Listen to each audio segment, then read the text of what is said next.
Today's video is going to be focused on the game Chorus, which is a space combat video game made by Fishlabs and published by Deep Silver. It launched back in December of 2021 across all the platforms. It made its way to GamePass, where I finally picked it up and had a go with it.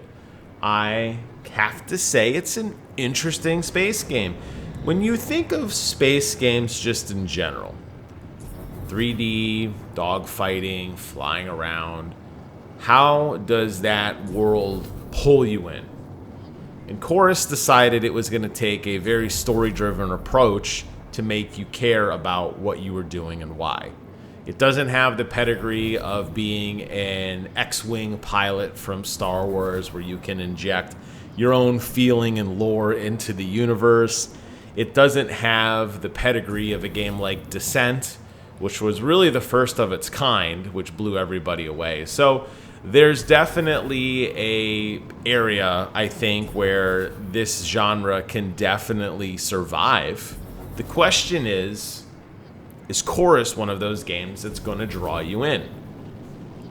I'm half yes, half no on that. And here's why. I've played the game, okay? I flew around, I got into the world, I tried to understand it, and there's a lot of things that just don't feel fully fleshed out. And there are other things that I wish were more fully fleshed out. So it's a story-driven game that takes place in an open world, which means you can freely fly around different sections of the universe, dodging in and out of asteroids and meteors and landing on far outposts to get upgrades for your ship. And there's a lot of little missions you could take on, helping freedom fighters or trying to recover lost cargo or things along those lines. There will be missions out in the world for you to find that are totally optional, that will obviously reward you with money, which is great, so you can upgrade your ship, or pieces of gear that you can slowly compile to make your ship faster or stronger or more resilient to damage, whatever it happens to be. There's a couple different upgrades you can get as you work your way through the game. Okay, that is all fun and well, and I enjoy that. Just as much as I enjoy flying around freely and using these rights, which I'll talk about in a moment, but basically the sonar ability, at least the first one you get, that allows you to kind of ping the world around you. That also points out areas of interest, typically little weapon canisters that are floating between two asteroids, or some sort of health upgrade or currency that you can fly through to collect automatically that gives you more money to upgrade. So there's collectibles in the world just as much as there are these side stories. And as you kind of fly through and basically help people, you will amass enough fortune to go buy some really nice upgrades for your ship. As long as continuing to utilizing your weapons, they will level up naturally in combat. So you could very quickly power level and be ready for just about any mission this game throws at you. Now, they do keep adding in new mechanics, and this is where it gets kind of convoluted and where some of it honestly loses me. You're playing as a character named Nara, who's a top pilot who has this very interesting, I'll keep this spoiler free, very interesting past. But what you are led to believe early on was she was basically a human that was somehow weaponized to be part of this group called the Circle.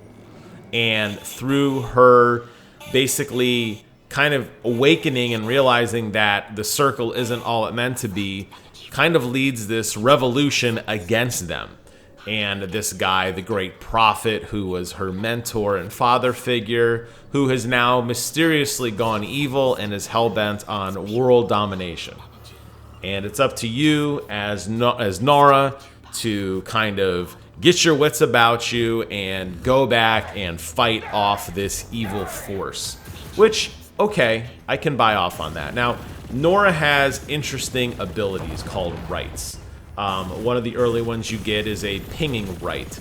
It's basically a magical power that has nothing to do with machinery or flying around outer space, but will enhance you in exploration or in combat. There's another one called the Right of the Hunt, The Right of the Hunt is an ability that automatically teleports you directly behind an enemy you're targeting, so it's easy to line up a kill shot, which is great, because you're going to need some help sometimes, especially when enemies are flying around you all 360 degrees, seemingly perfect aim, and you're going to just have to fly away, kind of let your shields, regenerate and then make a U and come back into battle, guns blazing. That's typically how the combat seems to have evolved, at least as I've been playing it. So anyways, working your way through the story here, you come to find that Nara actually has a sentient ship known as Forsaken, a dear friend of hers. Now, Forsaken is a special ship that talks to you.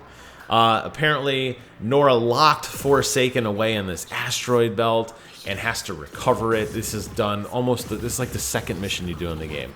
Now, Forsaken comes with its own set of abilities. The ability to drift is used very early on in the game, basically allowing you to fly in one direction and then essentially continue forward momentum while shooting 360 degrees around you. Comes in great during dogfights when a ship is near or close to you, where you can essentially cut the engines and while you're going in one direction, shoot behind you, above you, below you, whatever. You just got to make sure you're not crashing into whatever you locked into, obviously, because the game will bounce you around like a ping pong ball if you're not paying attention.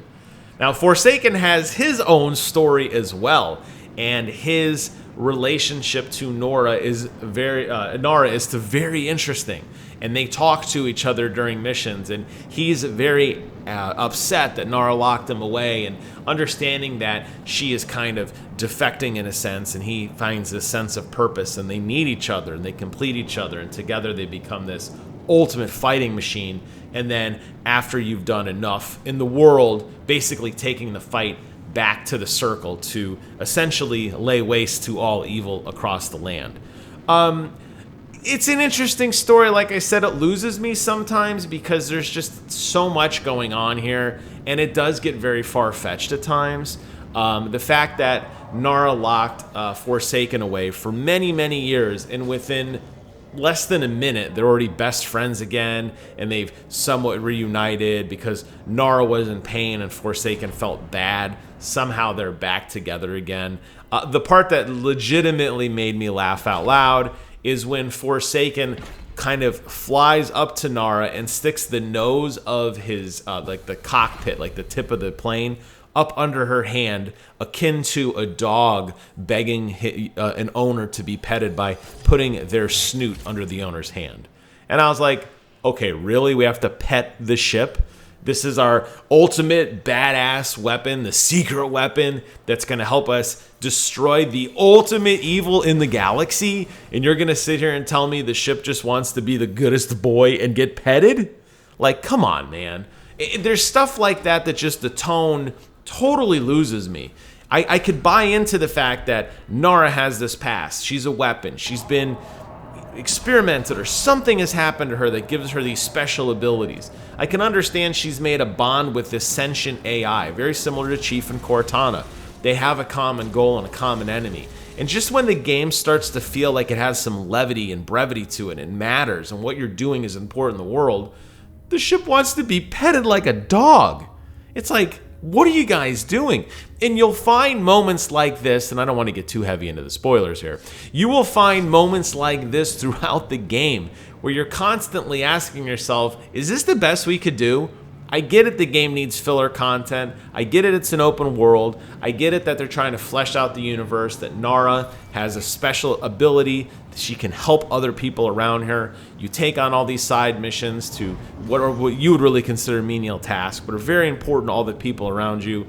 And I get it that builds up sense and scope in the world, but some of the missions you partake in, some of the dialogue that comes out, and especially Nora's internal dialogue. She's constantly talking to herself, analyzing what she did, and having self-doubts of why am I doing this, and this is the right move, and I'm weak, I'm tired, I'm sore, whatever.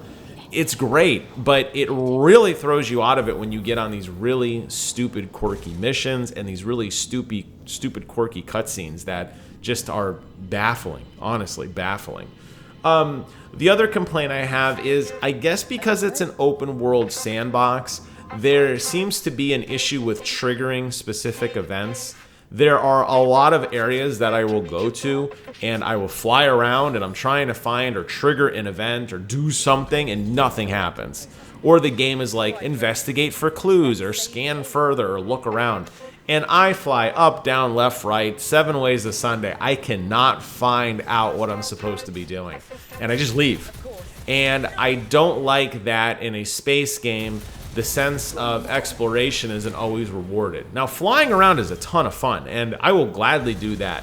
You have your regular boost, you have a thruster, and you also have this sublight drive. And all 3 of them are used differently. You also have these giant mass arrays, just like in Mass Effect, where you can fly through these rings, and there's essentially a highway system that connects portions of the map together that allow you to zip around very quickly, which is awesome. You're going to have a ton of fun flying around, especially when you get the drift mechanic to be able, like I said, be able to look freely while you're flying. It really is a lot of fun. The ship is very responsive. You're going to get tons of weapons and tons of different abilities, these rights, that are going to make you feel like a space badass, which honestly is the whole point of this, right? It's building up this story, this legend, becoming the fighter the galaxy needs you to be, so you can rise up against this evil circle and destroy them once and for all. And I like that. It's just there's a lot of times I don't feel rewarded for what I'm doing. And I'll explore something and I never find something. Or I'll go fly around and collect currency caches, and I'll go to the base to buy an upgrade, and I still don't have enough money. And it's like, well, geez, I don't want to feel like I'm being tortured in playing this game, and there are times when I'm playing it, I'm like, this just isn't fun. But then there's those moments that really pull you back in, and it is a lot of fun. And the dog fight system works phenomenal, or you're flying your ship really tight through these corridors, very similar to the infamous X-Wing, trench run at the end of Star Wars, where you're flying in and out of chasms, being shot at, blowing up selective targets, or just navigating through asteroid belts, trying to find hidden treasures or rewards. That really does feel satisfying. It has a nice, sweet payoff. So, looking at the Metacritic score for this game, seeing it sits around a 75, I think that's a respectable score, and I think that's probably one that matches my experience. It's a fun game. If you're jonesing for some space combat and you haven't checked out any of the other space games that exist that are just there solely to dogfight or to try to give some semblance of a story that doesn't really pan out, I could say that this game at least gives a much better fleshed out universe, especially when you add in Forsaken and Nara together. When they begin talking and working together, I think the story definitely evolves at a much faster pace. Just the question is, do you want to invest 8 to 10 hours in a game that's going to constantly pop you out of it with these quirky moments? That's for you to decide. I would still recommend this game. I played it on Game Pass. It cost me nothing. I mean, I know Game Pass isn't free, but it was just bundled into the experience. I was looking for something different, and boy, did I find it. I will say, in conclusion, this is absolutely a Deep Silver game.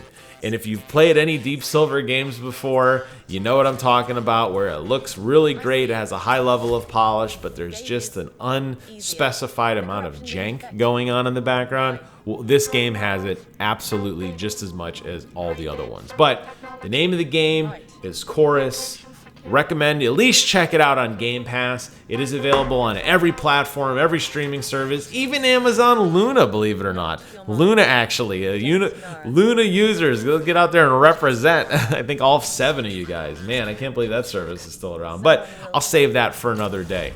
This is my review on Chorus. I hope you found this video content interesting and informative. If you did, throw me a like and maybe even a subscribe, because it would help me out quite a bit. But that's it for today. Thank you all so much for watching. Take care of yourselves. And until next time, I will see you guys on the other side.